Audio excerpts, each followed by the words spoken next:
حب الشباب واحدة من المشكلات المنتشرة واللي بتأثر على قطاع عريض جدا، وفي ناس كتيرة اتعرضت لها وخصوصا في فترة الشباب.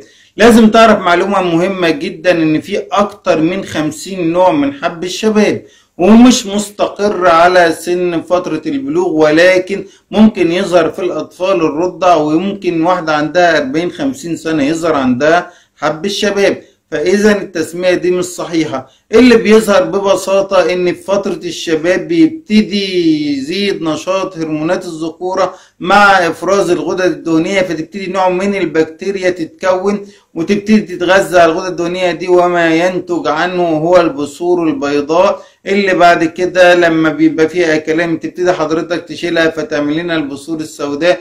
ولما الموضوع يتطور بتبقى فيه حاجات كتيرة جدا وحويصلات منتشرة في الوجه، وبتاخد مناطق الوجه والجذع ومنطقة الظهر أكتر مناطق ممكن نتعرض لها، والكتف كمان. فخلي بالك من المشكلة دي لأنها مشكلة مهمة جدا وليها علاج بإذن الله تعالى. تابعونا عشان تتعرفوا على حب الشباب ومشكلاته.